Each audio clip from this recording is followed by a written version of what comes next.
এবার ছাদে কলমি শাক লাগাই নাই, তাই বলে কি কলমি শাক খাবো না তা কি হয়? তার জন্য আজকে আমি বললাম যে কলমি শাক পেলে কিনে আনবা। তারপর আজকে কলমি শাক কিনে আনলাম। কলমি শাক খেতে আমার ভালোই লাগে, তাই চুলোয় না দিয়ে আমি প্রথমে উপরে বসিয়ে দিলাম।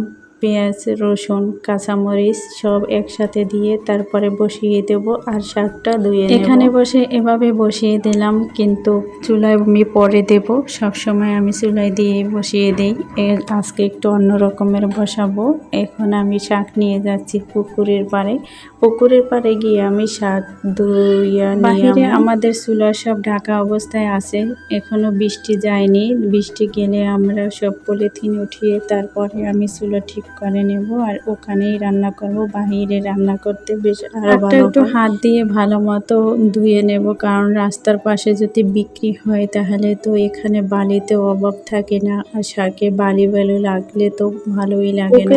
অল টাইম আমাদের বাদাম থাকে, ওগুলো তুলে রেখেছি উপরে, আর মাশাল্লাহ বলে পেঁপে গাছটা পেঁপে ধরবে। আর আজকে আমার এলোমেলো চুলায় আমি রান্না করে নেব, কিছুই গুছছিল না, ছোট মেয়েটা কান্না করেছিল তার জন্য। এখানেও কিছু বাদাম রয়েছে, ওগুলো আমি মাঝে মাঝে কেটে তারপরে খাই, আর এগুলো বাদামগুলো খেতে একটু অন্য ধরনের মজা হয়। এই যে আমি পাতিলটা চুলায় বসিয়ে দিলাম আর এখন সরিষার তেল দিয়ে দেব পরিমাণ মতো। যখন আমার তেলটা গরম হয়ে যাবে তারপরে আমি এটা ভাজা করব। আজকে কলমি শাকে আমি চিংড়ি মাছ দিব না, ভাজি করলে তেমন একটা চিংড়ি মাছ দেওয়া লাগে না। তারপরও সে বলে চিংড়ি মাছ দিতে, চিংড়ি মাছ তার কাছে লাগবেই, কিন্তু আমি ভাজিতে তেমন একটা দেই না। রান্না করা কলমি শাকে অবশ্যই চিংড়ি মাছ দিতে হবে, একটু আলু দিতে হবে। আজকে আমি আলু দিইনি, চিংড়ি মাছও দিইনি। তাছাড়া দেখবো অন্যভাবে একটু বসানো মাছ কি কেমন লাগে সেটা একটু দেখবো, কিন্তু আমি খাবার পরে বুঝেছি যে না, অনেক মজা, অনেক টেস্টি। একটু ভালোভাবে নাড়িয়ে দেব, নিচের পেঁয়াজটা পুড়ে যাবে, এর জন্য পেঁয়াজটা আমি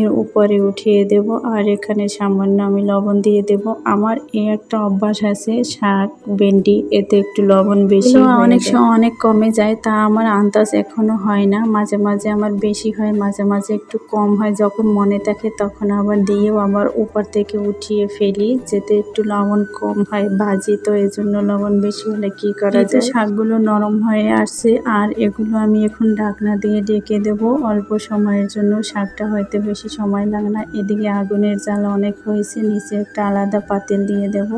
তারপরে আমি শাপলা কুটে নেব। শাপলাগুলো এনেছে, এগুলো অনেক আয়রন থাকে, শাপলাগুলো আমি সুন্দর করে কেটে নেব। আমাদের দেশে শাপলা আনলে এগুলো পানিতে ভিজিয়ে রাখা হয়, পানিতে না ভিজিয়ে রাখলে তো এগুলো পচে যায় উপরে বসে। আমি পানিতে কিছু ভিজিয়ে রেখেছি আর কিছু আমি কুটে তারপরে আমি ধুয়ে নেব।